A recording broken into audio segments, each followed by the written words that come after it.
The greatest human goal is peace of mind, and the greatest obstacle to peace of mind is anger and blame aimed at other people. In order to eliminate anger and blame, you have to learn to forgive. And there are 4 people that you need to forgive if you're really serious about changing your life and learning how to live in the present. The first people you have to forgive are your parents, living or dead. You must absolutely forgive them for every mistake they ever made in bringing you up. At the very least, you should be grateful to them for giving you life. They got you here. If you're happy to be alive, you can forgive them for everything else. Never complain about them again. Many of my seminar participants have phoned or visited their parents after the seminar and told them that they forgive them for everything and for every mistake they ever made bringing them up. Often, this simple act of courage and character on your part has had a profound effect on their relationship with their mother or father. From that day onward, they become good friends with their parents, which then lasted for the rest of their lives together. On the other hand, by not forgiving your parents, you remain forever a child. You block your own chance to grow up and become a fully functioning adult.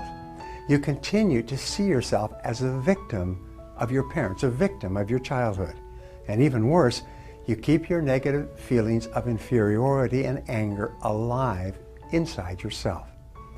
If your parents die without your having forgiven them, it can bother you for the rest of your life. The second persons you must forgive are the people from your marriages or relationships that didn't work out. These intimate relationships can be so intense and so threatening to your feelings of self-esteem and self-worth that you can become angry and unforgiving toward these people for years. But remember, you were at least partially responsible for the relationships in your life that didn't work out. Have the personal strength and integrity to say those magic words, "I am responsible." And then think of ways that you were responsible for the relationship rather than thinking of reasons why the other person is to blame. Forgive the other person and let him or her go. Say these words, "I forgive him or her for everything, and I wish him or her well." Each time you repeat this, the negative emotion attached to the memory will diminish, almost like turning down the heat on a pot. It gets cooler and cooler, and soon it will be gone forever.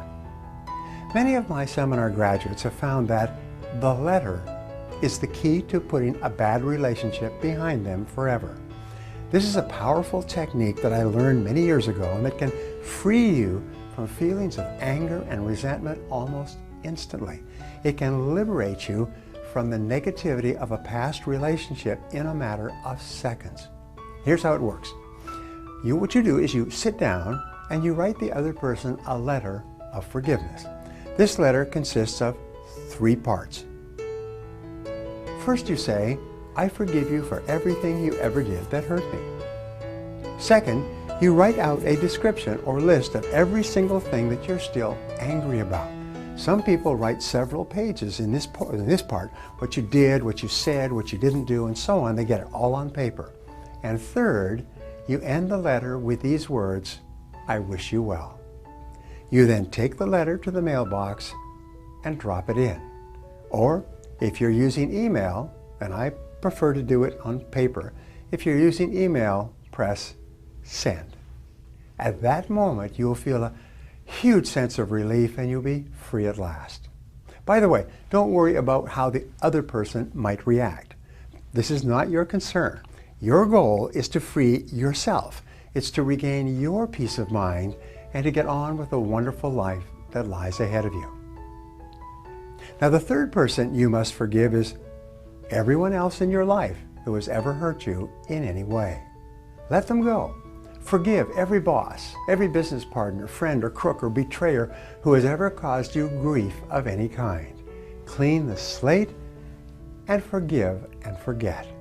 Wipe away each of their names and wipe the images off by just saying, whenever you think of them, "I forgive him or her for everything and I wish them well. I forgive them for everything and I wish them well."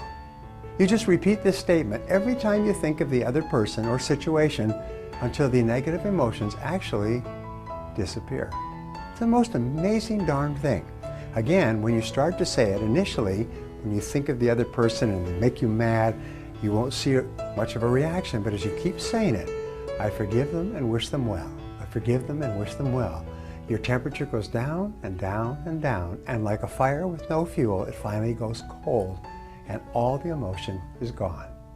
The fourth and final person you have to forgive is yourself. You must absolutely forgive yourself for every silly, senseless, wicked, brainless, thoughtless, or cruel thing that you've ever done or said. Stop carrying these past mistakes around with you. That was then, and this is now. Think of it this way. When you did those things in the past that you still feel badly about, you were not the person that you are today. At that time, you were a different person. You were younger and less experienced. You were not your true self as you are today. You were an immature version of the person that you have become with experience. So stop beating yourself up for something that occurred in the past, something that a different person did, not you, and something that you cannot change.